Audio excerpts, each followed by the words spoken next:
بسم اللہ الرحمن الرحیم. السلام علیکم. میں ہوں غفران احمد چشتی اور آپ دیکھ رہے ہیں پروگرام سیاست اور ریاست. ناظرین، کشمیر پر انڈیا کے ظلم و ستم جاری ہیں. 2 سال سے کشمیریوں کو لاک ڈاؤن میں رکھا ہوا ہے انڈیا نے. ہمارے بہت سارے لیڈر ایسے ہیں جو کشمیر کے بارے میں آواز اٹھاتے ہیں، انٹرنیشنل میڈیا پر ہر فورم پر کشمیر کے بارے میں آواز اٹھاتے ہیں. اس موضوع پر گفتگو کرنے کے لیے آج ہم نے دعوت دی ہے. ہمارے ساتھ موجود ہیں یو کے سے بلانگ کرتے ہیں راجہ سکندر خان، چیئرمین ہیں گلوبل پاک کشمیر سپریم کونسل. بہت شکریہ سر، آپ نے ہمیں ٹائم دیا. اچھا سر، یہ بتائیے کہ مسئلہ کشمیر جو ہے 72 سالوں سے جو ایک پوری دنیا کے لیے، سارے مسلمانوں کے لیے ایک لمحہ فکریہ ہے، کیا کیا اقدام آپ کر رہے ہیں؟ کس طرح سے آپ کشمیر کی آواز اٹھا رہے ہیں پوری دنیا میں؟ بسم اللہ الرحمن الرحیم. سب سے پہلے تو میں چشتی صاحب کا شکریہ ادا کرتا ہوں، آپ نے مجھے موقع دیا، اور حق ٹی وی کا بھی، کہ میں اپنے خیالات کا اظہار کروں. دیکھیں جی، یہ جو ظلم ستم 73 سال ہو چکے ہیں مقبوضہ کشمیر میں ہو رہا ہے.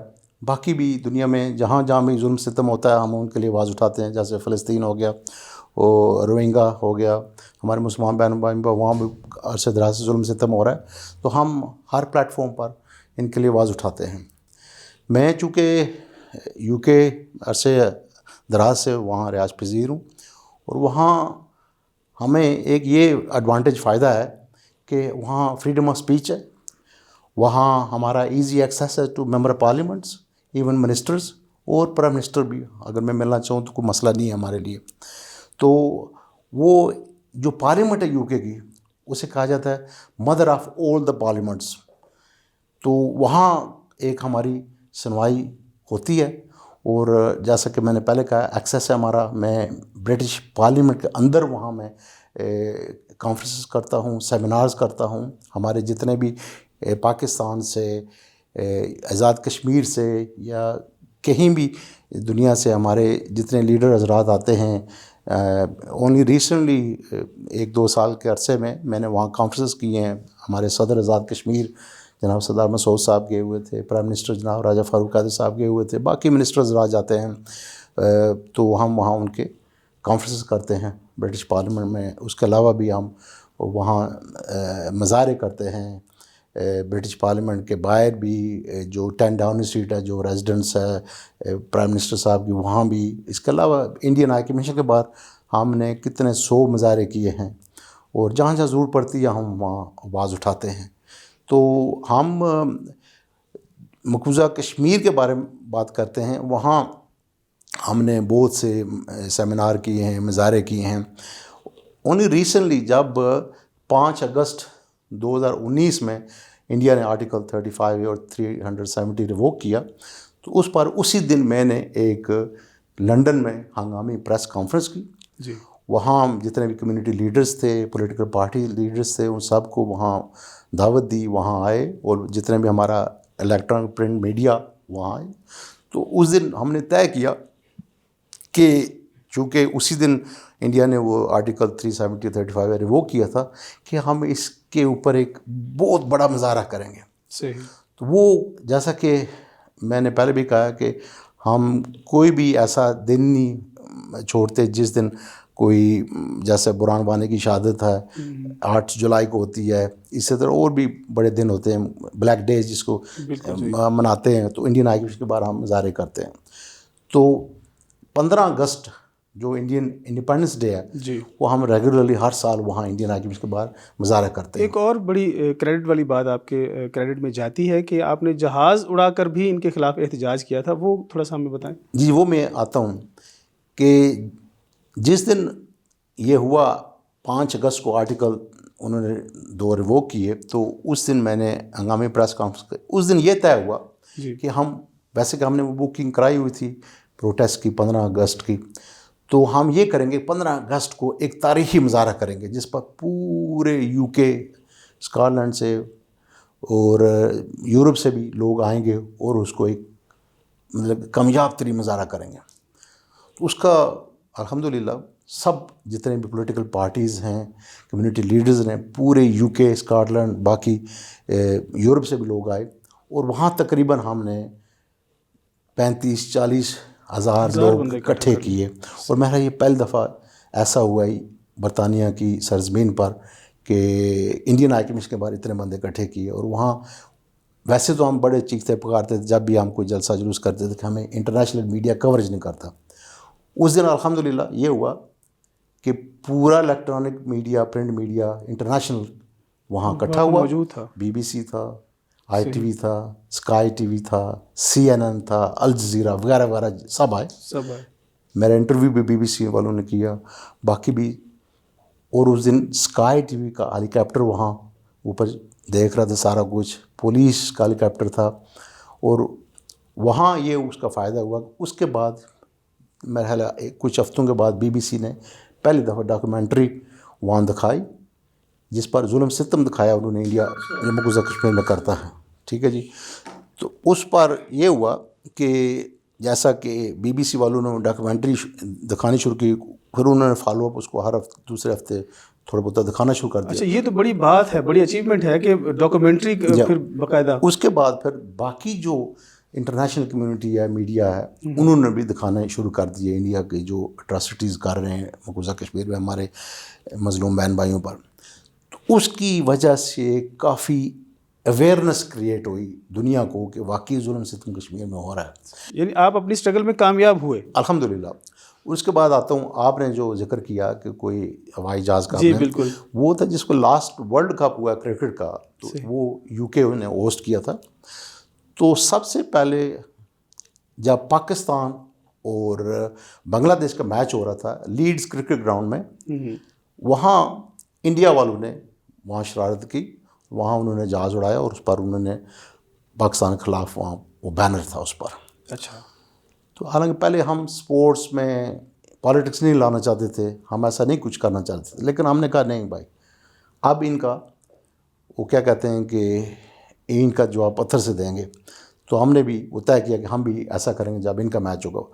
سو خوش قسمتی سی ہے ہماری سے کہ جس دن انڈیا اور سری لنکا کا میچ ہو رہا تھا اسی دن میں نے اور میری تنظیم گلوبل پاک کشمیر سپریم کونسل نے، ہم نے اسی کمپنی کو ہائر کیا اور اسی کرکٹ گراؤنڈ میں، لیڈز کرکٹ گراؤنڈ میں ان کے خلاف بینر جہاز نے اڑایا جس پر لکھا ہوا تھا India stop the genocide and free Kashmir. India ظلم ستم ختم کرو اور کشمیر کو آزاد کرو. ٹھیک ہے جی. وہ پوری دنیا، مطلب کہ کتنے ارب لوگوں نے دیکھا ہے، کروڑوں نہیں اربوں کی تعداد میں لوگوں نے، پوری انٹرنیشنل میڈیا نے اس کو کوریج کیا. اور وہ ہم نے الحمدللہ وہ بہت بڑی ہماری کامیابی تھی. حالانکہ وہ بینڈ تھا جب انڈیا نے کیا نا، تو اس وقت ایویشن اتھارٹی نے بینڈ کر دیا تھا کہ کوئی نہیں کر سکتا. لیکن جب وہ ہوا اس وقت تو اسٹرکٹ انہوں نے بڑی سختی سے کر دیا کہ ان فیوچر جہاں بھی کوئی کرکٹ میچ ہو رہا ہوگا اس یا کوئی اس طرح فٹ بال میچ، تو اس کے پتہ نہیں کتنے کلومیٹر کے ریڈیس کے درمیان کوئی جہاز گزر نہیں سکتا. جی جی. تو ایک الحمدللہ وہ بھی ہماری بہت بڑی کامیابی تھی. لیکن اس کے علاوہ بھی دیکھیں جی، ہم وہاں دن رات کام کرتے ہیں. میں خود یونائٹڈ نیشن میں جاتا ہوں جنیوا میں، وہاں بھی آواز اٹھاتا ہوں. یورپین پارلیمنٹ میں جاتا ہوں، وہاں بھی آواز اٹھاتا ہوں. ہمارے اور بھی بہت بہن بھائی ہیں جو اس پر کام کر رہے ہیں. لیکن تنظیمیں تو بہت بنی ہوئی ہیں کشمیر پر، لیکن کچھ ہاتھ چنے ہوئے لوگ ہیں، کوئی مطلب 5-6 ایسی تنظیمیں جو پازیٹیو کام کر رہی ہیں. جی. اچھا سکندر صاحب، ماشاء اللہ اتنی محنت آپ کر رہے ہیں، پورا زور آپ لگا رہے ہیں، آپ کیا سمجھتے ہیں یونائٹڈ نیشن کے اوپر کوئی اثر ہو رہا ہے؟ کیا وجہ ہے کہ ابھی تک یہ مسئلہ لٹکا ہوا ہے؟ دیکھیں جی، اثر ضرور ہو رہا ہے. دیکھو جو 72-73 سال سے کچھ نہیں ہو رہا تھا، ابھی دیکھو یونائٹڈ نیشن کی جو پچھلی رپورٹ آئی ہے اس پر بھی کلیئر واضح ہے کہ انڈیا ظلم ستم کر رہا ہے اور انہوں نے ان کو منع کیا کہ اس کو روکو. اسی طرح یورپین پارلیمنٹ سے رپورٹ آئی ہے پچھلے سال، اس پر بھی انہوں نے واضح لکھا ہوا ہے کہ ظلم ستم ہو رہا ہے اور ان کو حق خود ارادی دیا جائے اور ظلم ستم ختم کیا جائے. اسی طرح جو برٹش پارلیمنٹ ہے وہاں سے بھی یہ ہماری APPG وہاں کمیٹی بنی ہوئی ہے کشمیر پر، انہوں نے بھی یہ ایک فیکٹ فائنڈنگ جو کمیشن انہوں نے رپورٹ نکالی ہے اور اس پر بھی یہی لکھا ہوا تھا. تو ابھی جو ہے جیسے میں نے پہلے کہا ہے کہ اویئرنیس دنیا میں ہو چکی ہے اور ہو رہی ہے اور گہرا تنگ ہو رہا ہے انڈیا پر، اور انشاءاللہ وہ وقت دور نہیں ہے کہ ہم اپنے بہن بھائیوں کو آزادی دلائیں گے اور ان کو حق خود ارادی دلائیں گے انشاءاللہ. جی جی. ناظرین، پروگرام میں وقت ہے ایک شارٹ بریک کا، حاضر ہوتے ہیں ایک شارٹ بریک کے بعد، ہمارے ساتھ رہیے گا.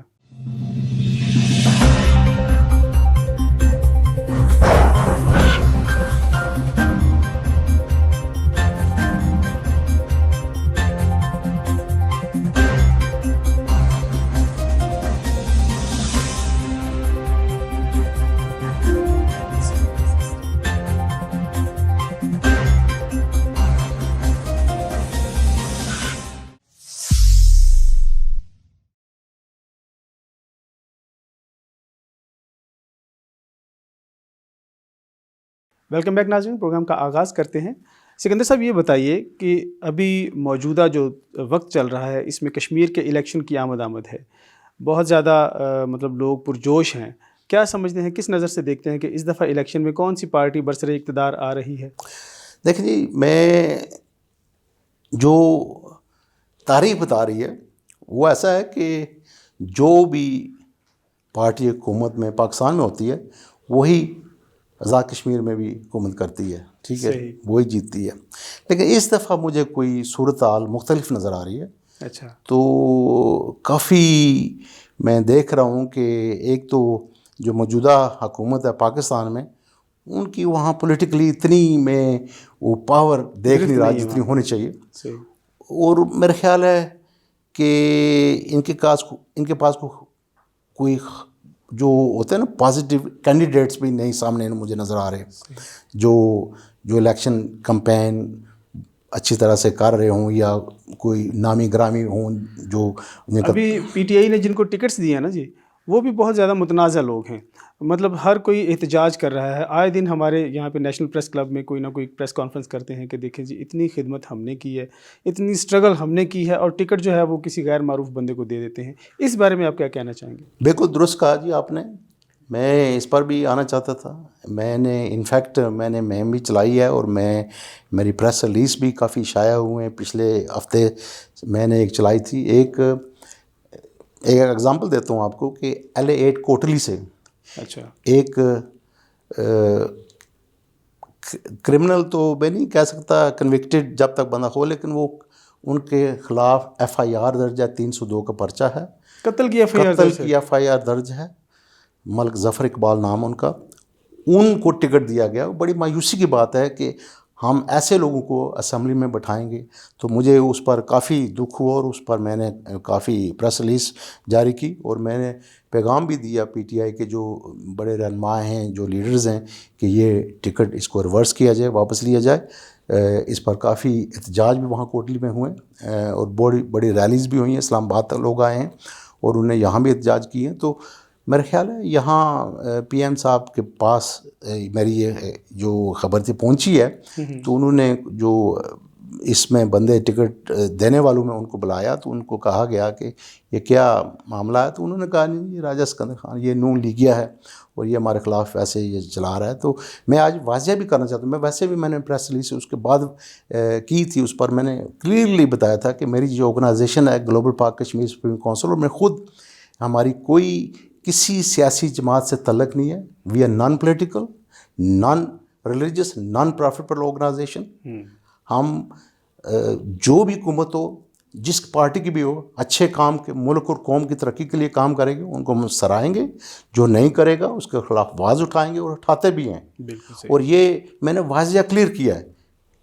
میرا ایک انہوں نے حوالہ دیا کہ میر پر سے میں ایک نون لیگ کے آپ کنٹیسٹ کر رہے ہیں الیکشن، پہلے بھی کیا، MLA بھی بنے، جنہوں نے بیرسٹر سلطان محمود کو ہرایا تھا، وہ چودھری محمد سعید صاحب ہیں۔ ان کی میں نے سپورٹ کیا بیکاز آف فرینڈشپ میں، وہ بچپن کے دوست ہیں، وہ دوستی کے ناطے میں ان کی اور ان کے بیٹا صہیب سعید صاحب ہیں، ان کی جو دو ہوئے ہیں وہاں مقابلے بیرسٹر صاحب کے خلاف، تو وہاں میں نے ان کی مدد کی بیکاز آف پیورلی فرینڈشپ۔ میرا نون لیگ سے کوئی تعلق نہیں ہے، نہ تھا اور نہ ہے ان فیوچر میں۔ مطلب مکمل آپ غیر سیاسی، ٹوٹلی غیر سیاسی ہیں۔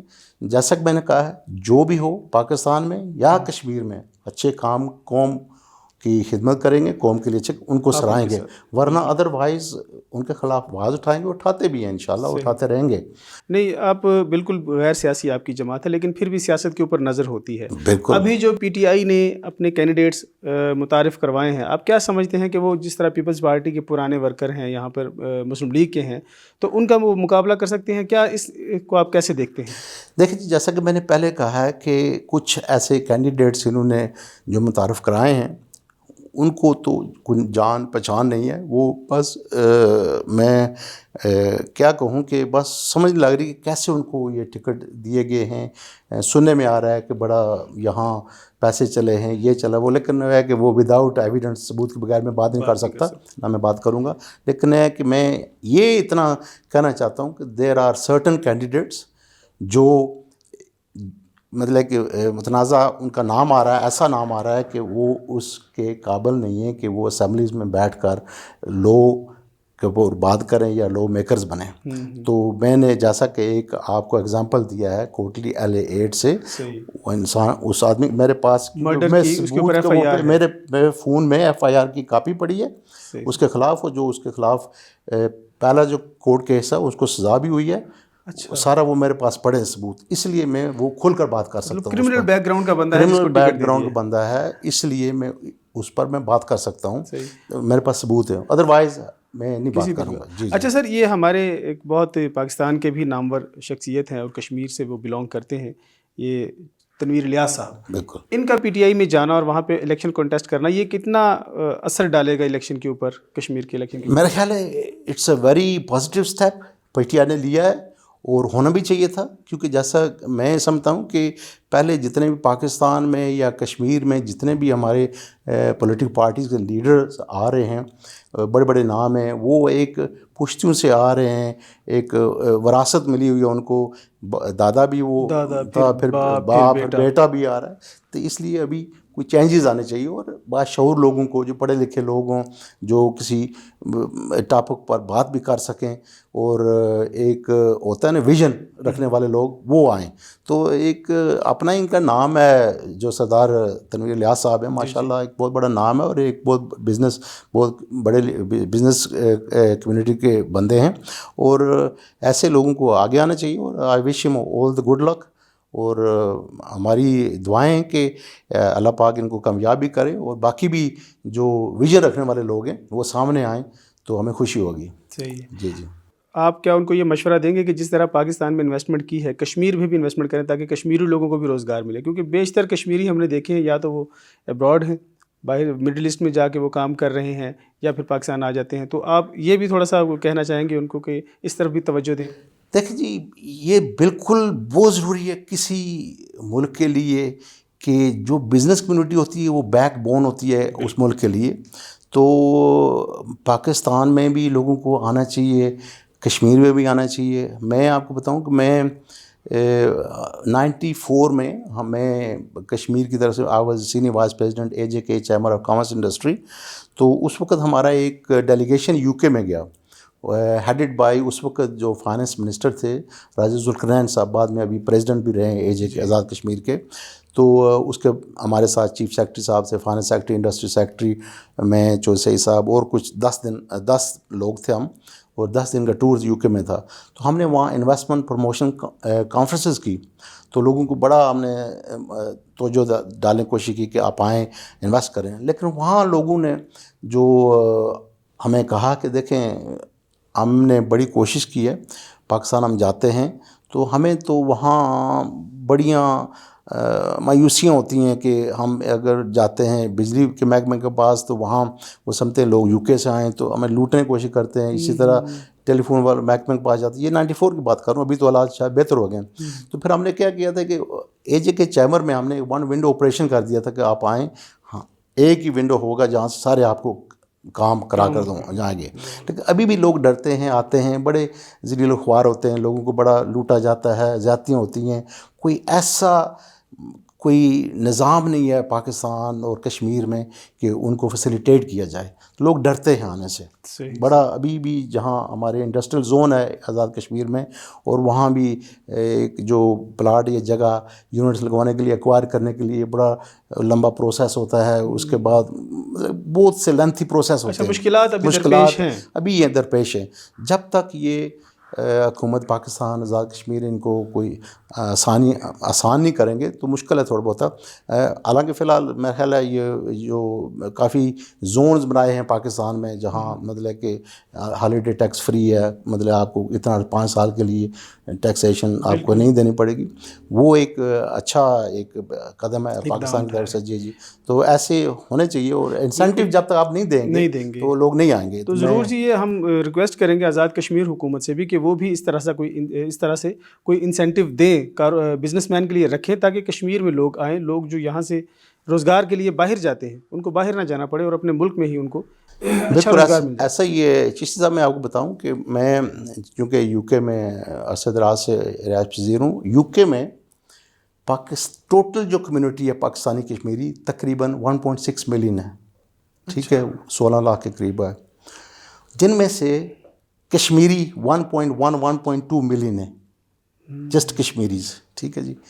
تو میں لاسٹ ٹائم جب آیا تھا تو میں نے پریزیڈنٹ آزاد کشمیر اور پرائم منسٹر آزاد کشمیر سے ملاقاتیں بھی کی، اور ان سے ایک ریکویسٹ کی تھی کہ دیکھیں جی، ہم جو وہاں ریمیٹنس بھیجتے ہیں، پیسے بھیجتے ہیں، وہ بڑا افیکٹ کرتا ہے پاکستان کی جو جتنی بھی ہے، مطلب ہماری کنٹری بہت بڑی ہے اس میں۔ تو مجھے ایک 2 دفعہ ایسا ہوا کہ میرے دوست یو کے سے آئے، انہوں نے ایک جگہ خریدی، تو ان کو ٹیکس جو ہے نا 100% اس کا دینا پڑا، اور اسی طرح انہوں نے گاڑی خریدی، اس پر بھی انہوں نے کوئی ٹیکس تو ان سے پوچھا گیا کہ آپ فائلر ہیں؟ مجھے نہیں پتا تھا فائلر کیا ہوتا ہے، تو انہوں نے کہا نہیں، انہوں نے کہا اگر فائلر ہیں اگر آپ، تو آپ کو 50% چھوٹ ہوگی، ڈسکاؤنٹ ہو جائے گا، ٹھیک ہے جی۔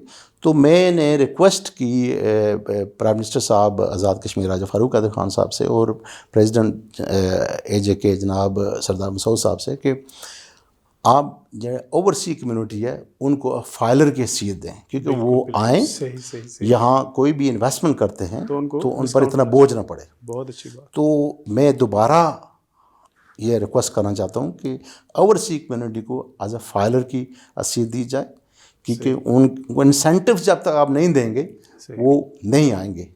صحیح، بہت شکریہ رائے صاحب، ٹائم ہمارے پروگرام کا ختم ہو رہا ہے، انشاءاللہ پھر بھی آپ کو ہم تکلیف دیتے رہیں گے، کشمیر کے موضوع پہ بات ہوتی رہے گی انشاءاللہ، آپ بھی ہمیں گائیڈ کرتے رہیے گی، عوام سے بھی پوچھتے ہیں انشاءاللہ۔ ناظرین، آپ نے ہمارا پروگرام دیکھا، راجہ صاحب کی رائے بھی سنی، مزید آپ اپنی رائے بھی ہمیں ضرور دیجیے گا۔ اگلے پروگرام تک اجازت دیجیے، اللہ حافظ۔